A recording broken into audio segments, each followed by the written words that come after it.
بسم اللہ الرحمن الرحیم۔ قدیم زمانے میں ایک رئیس کی بیٹی گھوڑا سواری کے دوران گھوڑے سے نیچے گر گئی اور اس کے کولے کی ہڈی اپنی جگہ سے جدا ہو گئی۔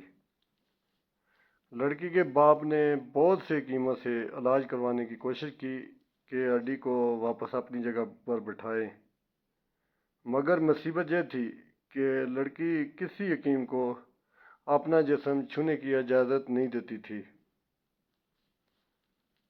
باپ نے بہت اصرار کیا کہ بیٹی، حکیم کو شریعت نے بھی محرم قرار دیا ہے، لیکن بیٹی کسی طرح راضی نہیں ہو رہی تھی اور دن بدن کمزور ہوتی جا رہی تھی۔ آخر کار لوگوں نے مشورہ دیا کہ شہر سے باہر ایک بہت دانا حکیم رہتے ہیں، ان سے مشورہ کر لیں۔ وہ شخص حکیم صاحب کے پاس گیا اور اپنا مسئلہ بیان کیا تو حکیم صاحب نے کہا کہ ایک شرط پر میں آپ کی بیٹی کا کولہ ہاتھ لگائے بغیر واپس بٹھا سکتا ہوں۔ وہ شخص کہنے لگا کہ جو بھی شرط ہو وہ قبول کرنے پر آمادہ ہے۔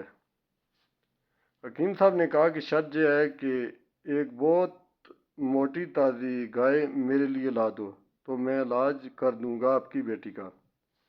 وہ شخص بہت بھاری قیمت پر شہر کی سب سے تنومند گائے خرید کر حکیم صاحب کے گھر لے گیا۔ حکیم صاحب نے کہا کہ آپ اپنی بیٹی کو پرسوں اپنے ساتھ لے آئیں، اسی دن اللہ کے حکم سے اس کا علاج کر دوں گا۔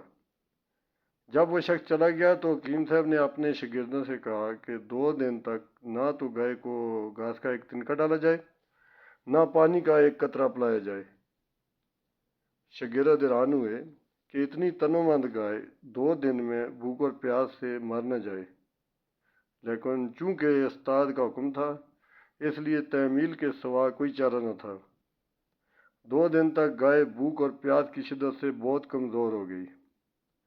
دوپہر کے وقت وعدے کے مطابق وہ شخص اپنی بیٹی کو چرپائی پر ڈال کر حکیم صاحب کے پاس لے آیا۔ حکیم نے لڑکی کے والد سے کہا کہ اپنی بیٹی کو گائے کی پیٹھ پر بٹھا لیں۔ سب بہت حیران ہوئے، لیکن حکم ماننے کے علاوہ اور کوئی رستہ نہ تھا۔ لڑکی کو گائے کی پیٹھ پر بٹھا دیا گیا۔ اب حکیم صاحب نے اپنے شاگردوں سے کہا کہ لڑکی کے دونوں پاؤں گائے کے پیٹ کے ارد گرد رسی سے باندھ دیں۔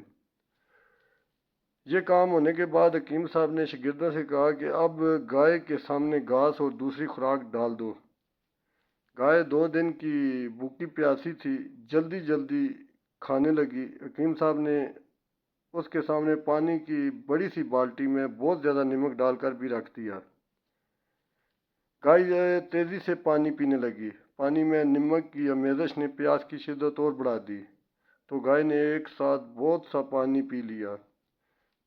گھاس اور پانی نے گائے کے پیٹ کو پھلانا شروع کر دیا اور لڑکی کی ٹانگوں پر دباؤ اتنا بڑا کہ وہ چیخنے لگی۔ اچانک کھڑاک کی آواز آئی اور لڑکی درد سے بے ہوش ہو گئی۔ حکیم صاحب نے لڑکی کو گائے سے اتروا کر اس کے والد سے کہا کہ آپ کی بیٹی کے کولے کی ہڈی اپنی جگہ پر واپس بیٹھ گئی ہے اور یہ گائے آج سے میری ہے۔ یہ کوئی اور نہیں حکیم بو علی سنہا تھے، جو بعد میں 4 دانگ عالم کے نام سے مشہور ہوئے۔ برائے مہربانی میرے چینل کو سبسکرائب ضرور کریں۔